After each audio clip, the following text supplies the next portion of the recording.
Welcome to Module 4, Developing Details, and this is Exercise 1, Building the Roof, where we're quite simply going to isolate the roof from our Revit model and figure out the best way to print this complex form. So in this lesson, we'll isolate and export a roof system, orient a complex form in Makerware for printing, and use Makerware supports and minimizing the impact.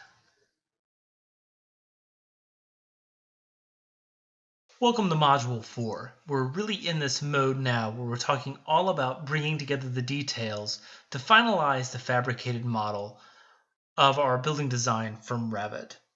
So the first step in working through some of the additional details that we weren't able to get in that first pass of printing is going to be the roof. And there are two primary roof forms.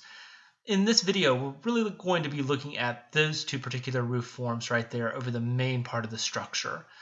Over the office area, the smaller roof, it's going to be really simple. We'll just isolate and print that. So we're going to look at this more complicated, slightly curving and angled roof. So this particular piece is kind of a complicated form. In particular, this piece right here on this edge, you can see it's actually a curved form or a three-dimensional curved form. It's subtle. Perhaps if I went back through the design again, I want to even push that mode further and increase the drama with it. But the idea behind modeling something like that by hand or with chipboard using a laser cutter, something like that, would be really difficult to do, to emulate that sort of curved structure. So this is a perfect kind of model to really engage prototyping and 3D printing. One of the things that we want to do with this piece, though, is not just simply print out this form. We actually want to go ahead and include the structure in this as well. So I'm going to reset the view. And we want to grab these little structural elements and actually print those out as part of the roof form as well. Coming from the printer, right now this is only a 12-inch thick roof. So for a 16-inch scale model, this is going to be only a 1/16 of an inch thick. Including those roof supports, that structural system in that location is actually going to help support the physical model roof as well. So we want to isolate those two things together, the roof and the beams that are cutting through that are going to be visible as part of the model. So we'll highlight the roof portions, and then the next thing we're going to grab this series of beams.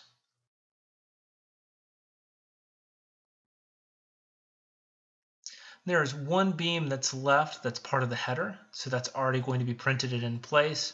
And the final beam on that edge is actually associated with the smaller roof that's flat on the end above the admin wing. So now we'll go ahead and isolate again and look at this in hidden line mode so we can see what is going to print out. And this is a piece now that I'm ready to work with and send through the export options over to Makerware.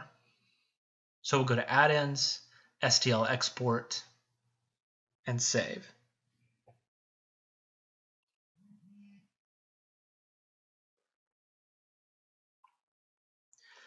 Once in Makerware, we will add this file and say Move to Platform. Now you can see this is a little bit of a tricky thing here. Once we run the scale, you can see that the roof is going to pretty closely fill the entire build platform. Not the entire build volume, but this is fairly large in terms of working with a Rep 2. Totally doable though. But the shape of it again is going to present some difficulties. So the first option that we have to take a look at is actually just go ahead and run it as is with supports.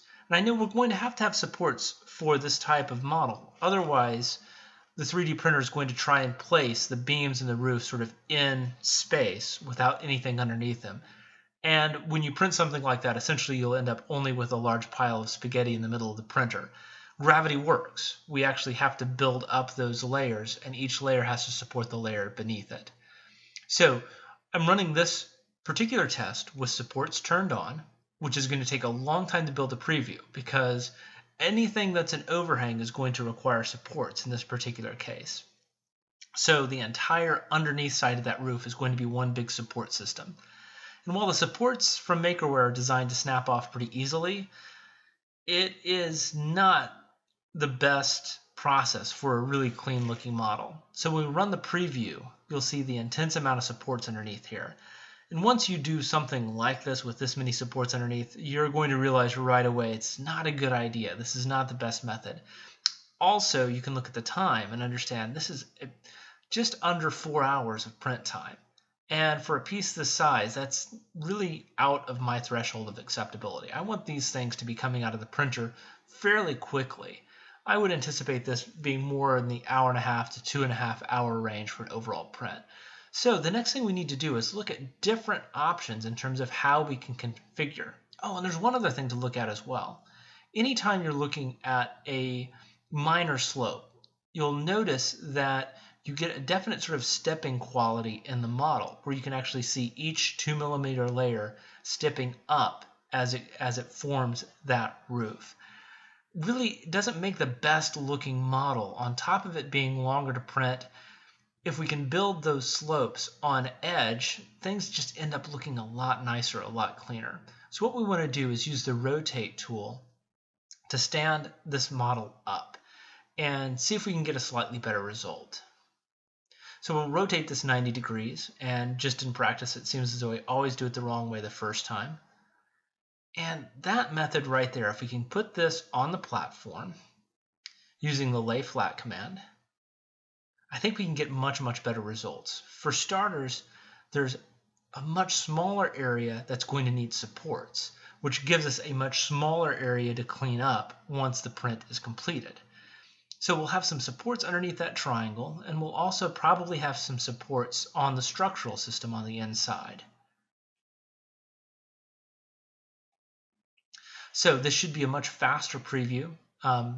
Designing and placing the supports inside of MakerWare takes the computer a little while, so much faster. And now you can see I still have a raft, I still have my platform, time is much faster, and I'm going to get a better looking print with much better results.